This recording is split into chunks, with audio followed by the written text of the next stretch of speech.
Olá! É sempre uma alegria estarmos juntos mais uma vez. A sexta-feira chegou e com ela começamos mais uma edição do TV Jornal, trazendo as principais notícias de Votuporanga e de toda a região. Confira agora os destaques da edição de hoje. Colisão entre trator e caminhão deixa motorista ferido em vicinal que liga Macaubal e Monções. Homem sofre ferimentos graves após ser atropelado por caminhonete na rodovia Euclides da Cunha. Domingo é o Dia Nacional de Prevenção e Combate à Hipertensão Arterial. Nós conversamos com um especialista sobre as formas de prevenção e os cuidados necessários para controlar a pressão alta. Hoje também vamos falar sobre o valor de salário mínimo ideal, segundo o DIEESE. Tem ainda as dicas para você aproveitar o fim de semana em Votuporanga e toda a região, na nossa agenda cultural. Amanhã, às 9 horas da manhã, tem treino aberto à população aqui na Arena Plínio Marim para acompanharem, o trabalho dos jogadores da equipe alvinegra. Isso e muito mais você confere agora no TV O Jornal, que já está começando.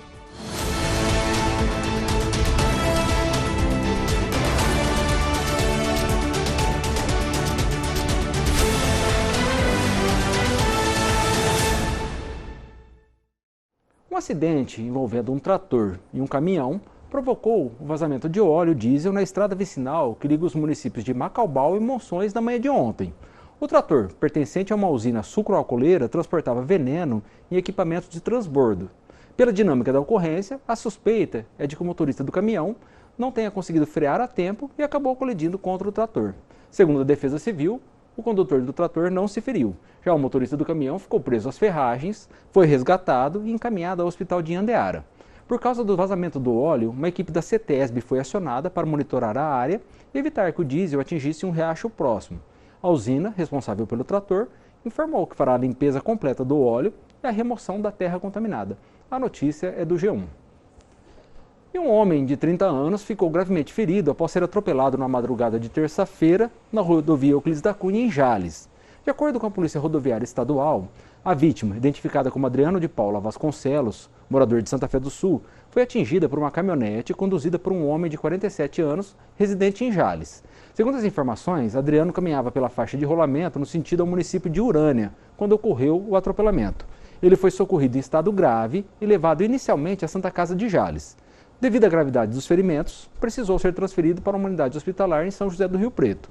Ainda conforme as informações, a vítima estaria retornando a pé de uma festa do peão no momento do acidente. O caso foi registrado como lesão corporal culposa na direção de veículo automotor e será investigado pelas autoridades. A notícia é do Voto News. E ainda em Jales, o motorista derrubou um poste após perder o controle do carro em uma avenida da cidade. O acidente ocorreu na manhã de ontem, na Avenida Francisco Jales. O veículo saiu da pista e colidiu frontalmente contra um poste de iluminação pública que não resistiu ao impacto e acabou sendo derrubado. As causas do acidente ainda serão apuradas. As informações são do G1. E agora, vamos falar de economia. O DIEESE divulgou o valor considerado ideal do salário mínimo para suprir todas as necessidades das famílias brasileiras. Alan Alves foi às ruas ouvir a opinião da população sobre se o salário mínimo atual é suficiente e também conversou com um economista sobre a grande diferença entre o valor necessário e o que é pago hoje. Em janeiro de 2026, houve um reajuste de 6,79% no salário mínimo do brasileiro, o equivalente a R$ 103 a mais na renda da população, saindo de R$ 1.518 para R$ 1.621 mensais. Será que este valor é suficiente para suprir todas as necessidades básicas do trabalhador e sua família? Nós fomos às ruas de Votuporanga para escutar a opinião da população. É insuficiente. Fala para os políticos viver com salário mínimo. O custo de vida ele só aumenta, Mas esse reajuste de valores do salário mínimo não acontece. Então eu acho particularmente que não. Ele não custeia as necessidades básicas do brasileiro para ele viver. Com certeza não, principalmente porque a inflação no Brasil é muito alta, então eu acho que o salário mínimo não é o mínimo, não tem como se sustentar só com ele. De acordo com o Votuporanguense e com o Departamento Intersindical de Estatísticas e Estudos Socioeconômicos, a resposta é não. O piso nacional não consegue custear o básico ao brasileiro, levando em consideração despesas como moradia, alimentação, saúde, educação higiene, vestuário, transporte, lazer e previdência. O Diese, em parceria com o Conselho Nacional de Abastecimento, realizou uma pesquisa em março, que revelou que o brasileiro deveria ganhar pelo menos R$ 7.400 para sustentar uma família de 4 pessoas. O levantamento também tem em vista o valor da cesta básica. Inclusive, o estado de São Paulo registrou a cesta básica mais cara do país, com um custo médio de R$ 883. Para explicar com mais detalhes sobre essa pesquisa, nós conversamos com o economista Lauro Prado. Eles focam em buscar entender como que é a relação do consumo ou do salário do trabalhador com os preços dos produtos que envolvem a cesta básica. Pelo cálculo do Diese é justamente isso, né? O salário real do salário mínimo real para atender essas necessidades de consumo e dos preços dos produtos, esse equilíbrio entre inflação e aumento do salário seria de R$ 7.000, não é? Então é bem diferente da realidade do que convivemos hoje. O economista ainda explica os motivos do salário não acompanhar a inflação e de como ele influencia outros indicadores, como pobreza e desigualdade social. Se eventualmente o salário fosse de R$ 7.000, o salário mínimo, olha o gap, olha a distância do que é hoje. Isso mostra que o potencial de consumo da população brasileira é baixo. Sendo o potencial de consumo da população brasileira baixo, isso são sinais de que boa parte da população ainda está num nível de pobreza ou num nível de consumo que não é aderente à realidade que seria se um salário acima de R$ 5.000. Então isso dá indicadores de que a população, boa parte da população brasileira tem dificuldade de consumo e está abaixo do que deveria de fato. O Dia Nacional de Prevenção e Combate à Hipertensão Arterial é celebrado neste domingo, 26 de abril, com foco na conscientização, no diagnóstico e no tratamento da pressão alta. A prática de atividades físicas, a alimentação equilibrada e o controle do estresse estão entre as principais formas de prevenção e combate à doença. Para falar mais sobre esse tema tão importante, Isabela Sami conversou com um médico da família da Santa Casa de Votuporanga. Vamos conferir. De acordo com a Sociedade Brasileira de Hipertensão, a doença atinge 30% da população adulta no país, sendo uma doença crônica silenciosa e a principal causa de infarto e AVC. Sobre esse assunto, nós conversamos agora com o Dr. Ernesto Hoffmann, médico da família. Doutor, seja bem-vindo. Começa falando pra gente, tem algum sinal que a gente pode ficar atento sobre a hipertensão? Eu acho que esse aqui é o principal risco da hipertensão. Ela é uma doença silenciosa. Então, usualmente, não tem como a gente descobrir ela sem ser através de realizar um check-up. E por que, esperar por esses sintomas pode ser perigoso? Qual que é a importância da gente manter esses exames em dia? Então, para todo mundo que é adulto, é recomendado a gente medir a pressão arterial pelo menos uma vez ao ano, mesmo que não esteja sentindo nada. Esperar pelos sintomas, às vezes, já pode estar acompanhado de complicações, certo? Como alguma doença no coração ou algum comprometimento até cerebral. Quem já tem predisposição, doutor, precisa ficar muito atento à alimentação também, né? Onde estão aí os maiores perigos da dieta, consumo de sal, sódio principalmente? Sim, todo mundo que tem uma predisposição, mas essa recomendação fica até para a população geral. Cuidar a quantidade de sal que ingere, o sódio, cuidar as gorduras, tentar ter uma alimentação mais saudável, tentar também não exagerar nos carboidratos para não engordar, E, doutor, a pressão alta, ela também tem ali um fator emocional, não? Quais são, Até que ponto esse estresse ele pode comprometer a nossa saúde arterial? Então, esse é um grande fator de confusão, Muitas pessoas, às vezes, acham que são hipertensas porque param, às vezes, em atendimentos de urgência com a pressão alta. E aí é muito importante a gente separar o joio do trigo, quem é realmente hipertenso de quem está tendo alguma crise ou uma elevação arterial por causa de tensão. Então, a saúde mental também é muito importante a gente estar cuidando nesse sentido. Para finalizar, doutora, a medição da pressão em casa funciona? É o ideal? A gente deve buscar algum outro ponto para fazer essa medição? Conta pra gente. Hoje em dia, até mesmo nos ambientes de saúde, está sendo recomendado usar aparelhos já eletrônicos que fazem a medição arterial sem a presença humana, certo? É o mais recomendado. Então, pode medir em casa? Pode, mas é importante ter um aparelho novo, ou se ele não é estritamente novo, que ele tenha revisões pelo menos anuais para a gente ter certeza de que ele está aferindo correto. Doutor, obrigada pela participação, pelas informações. Então, pessoal, só reforçando, como a gente disse, a hipertensão é uma doença silenciosa.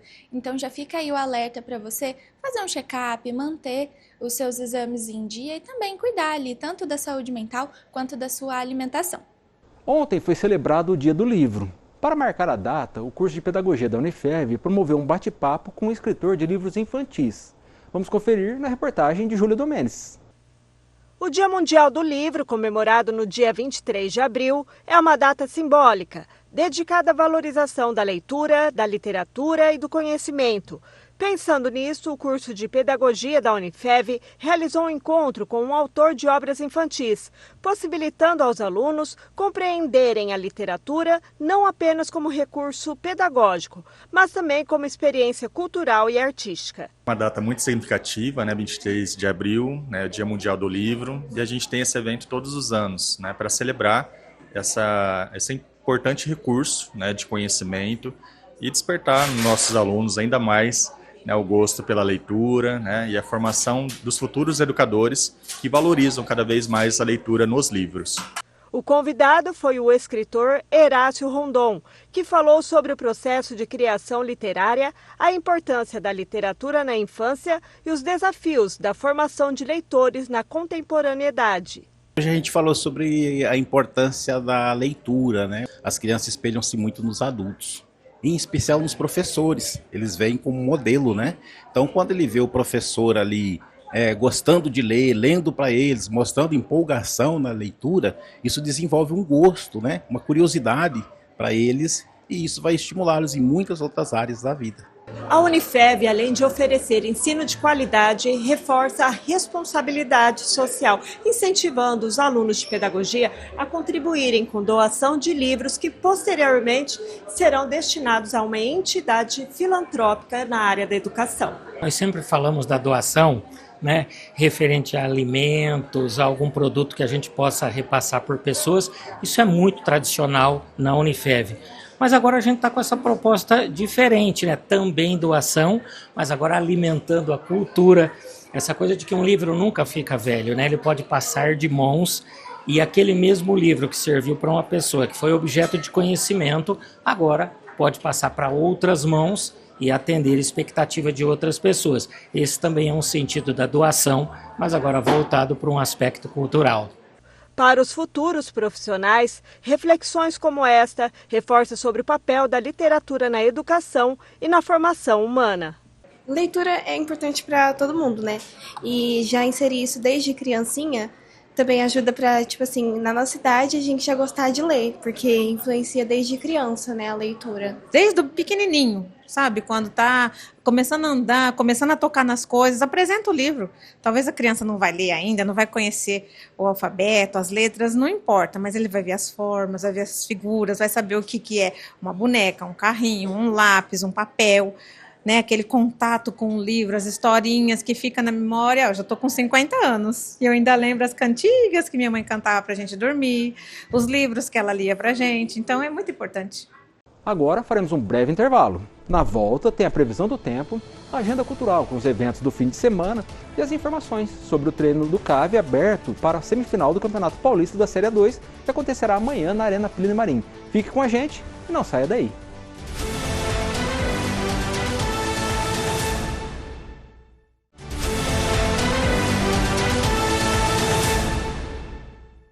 Estamos de volta com o segundo bloco do TV Jornal. No final de semana em Votuporanga e região, será de chuva ou de sol? Vamos saber agora na previsão do tempo. De acordo com o portal Clima Tempo, a sexta-feira terá sol com muitas nuvens durante o dia e períodos de céu nublado. À noite também será com muitas nuvens, mas sem previsão de chuva. Em Macedônia temos a máxima de 31 graus e a mínima de 20, com a umidade máxima do ar em 85%. Em Cosmorama, os termômetros apontam a máxima de 31 graus e a mínima de 19, com a umidade máxima do ar em 86%. Em Floreal, a máxima de 32 graus e a mínima de 18, com a umidade máxima do ar em 89%. Hoje, em Votuporanga, a máxima de 31 graus e a mínima de 19, com a umidade do ar máxima em 85%. E o final de semana promete dias ensolarados com aumento das nuvens no período da tarde e sem previsão de chuva. No sábado, a máxima será de 32 graus e a mínima de 17, com umidade máxima do ar em 85%. E no domingo, a previsão é de máxima de 33 graus e a mínima de 19, com umidade máxima do ar em 76%.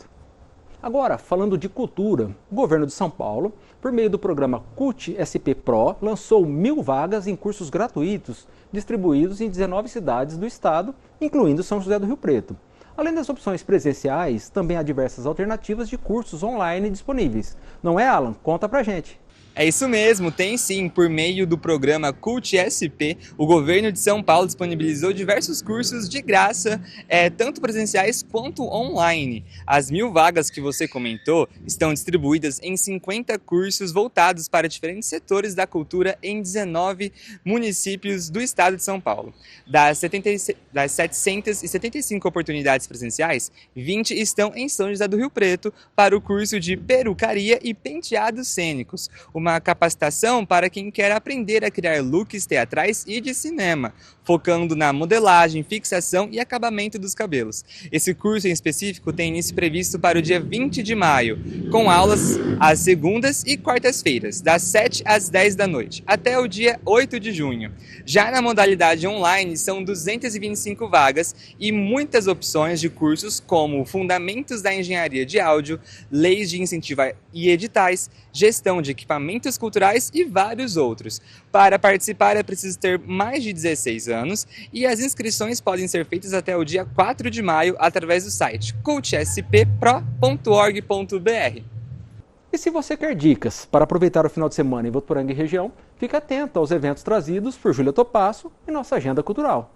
Olá pessoal, o fim de semana chegou e a nossa região está fervendo com opções para todos os gostos, de palcos teatrais à poeira do rodeio, para você preparar o seu coração, porque a agenda selecionou o que há de melhor para você não ficar parado aí na sua casa, hein?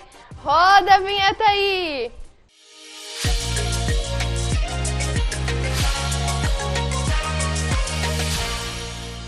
Vamos conferir o nosso roteiro?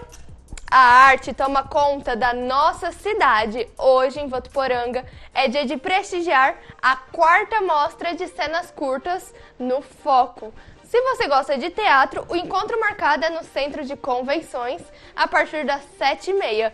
Para encerrar a mostra com chave de ouro, o teatro vai para o ar livre. As apresentações acontecem no Parque da Cultura a partir das 4 da tarde. É cultura para toda a família. A arena vai ferver lá em Diaporã. Hoje, a animação do Rodeio 2026 fica por conta da dupla Fidume e Jeca. E sabadão é a grande final em Diaporã. O fenômeno Luan Pereira sobe ao palco para encerrar a festa com chave de ouro e botar todo mundo para dançar. Não dá para perder essa, hein? Muita adrenalina e montarias de alto nível estão esperando por você. O domingo é de tradição e solidariedade em Mira Estrela, que acontece o 19º encontro Velhos Cowboys Amigos no recinto de festas Napoleão Moura, a partir das 10 horas da manhã. Tem muita cultura sertaneja e o melhor, a renda vai ser revertida para o Hospital do Amor e o Lar São Vicente de Paulo. Prepare o riso e a emoção. Na sexta e no sábado em Rio Preto, Natália do Vale e Herson Capri brilham no Teatro Municipal Humberto Sinibaldi Neto com a comédia A Sabedoria dos Pais, dirigida por Miguel Falabella. As sessões começam às 8 horas da noite e no domingo o despertador vai tocar cedinho para os atletas. Às 6h30 da manhã acontece a largada da 21ª Corrida Seven, na Avenida Juscelino Kubitschek. São percursos de 5 e 10 quilômetros para testar seu fôlego. Opção é o que não tá faltando por aqui, hein? Para você aproveitar cada segundo desse seu descanso. Escolha seu destino e se diverte. E se perdeu alguma informação, é só reassistir nas nossas redes sociais, viu? Não perca! Até a próxima! Tchauzinho!